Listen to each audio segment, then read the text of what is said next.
Magandang araw! Ngayon ay sasamahan niyo ko sa pagsusuri sa larawan, pagtukoy sa mga elemento ng tekstong biswal. Pero bagong lahat, ano nga ba ang tekstong biswal?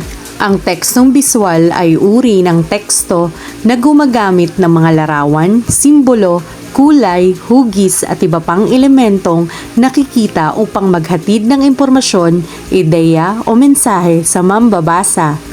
Sa pamamagitan ng pagsusuri ng tekstong biswal, nauunawaan ang kahulugan, layunin at mensaheng ipinapahayag ng isang larawan o disenyo batay sa mga nakikitang detalye nito. Narito ang isang halimbawang larawan na ating susuriin. Ang unang tanong ay, ano ang pangunahing pangyayari na ipinapakita sa larawan? Sagot, ipinapakita sa larawan ang himagsikan ng mga Pilipino laban sa mga mananakop.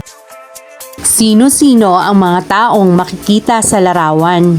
Sagot, makikita ang mga katipunero o mga revolusyonaryong Pilipino na nakikibaka para sa kalayaan. Ano ang hawak ng lalaking nasa gitna? Hawak niya ang isang pulang watawat ng katipunan at isang itak.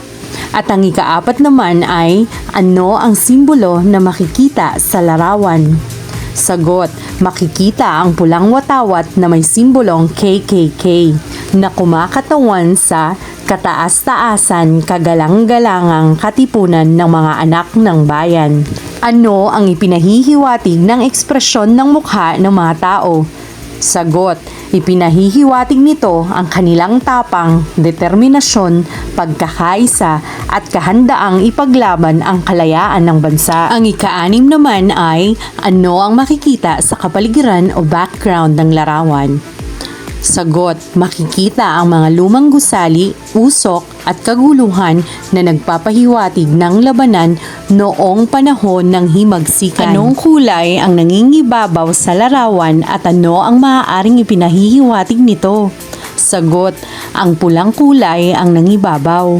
Sumasagisag ito sa katapangan, dugo ng mga bayani, sakripisyo at pagmamahal sa bayan. Ika-8, ano ang maaaring panahon o sitwasyong nagaganap sa larawan? At sagot, maaaring naganap ito noong panahon ng himagsikan nang lumaban ang mga katipunero laban sa mga Espanyol upang makamit ang kalayaan ng Pilipinas. Ano ang mensaheng nais iparating ng larawang ito?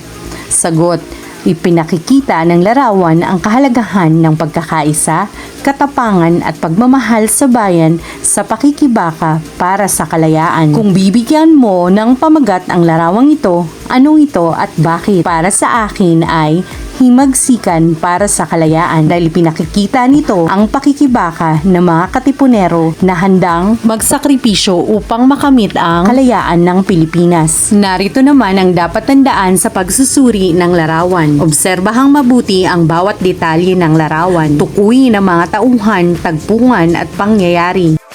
Suriin ang mga simbolo, kulay at ekspresyon. Alamin ang mensahe o pangunahing ideya ng larawan.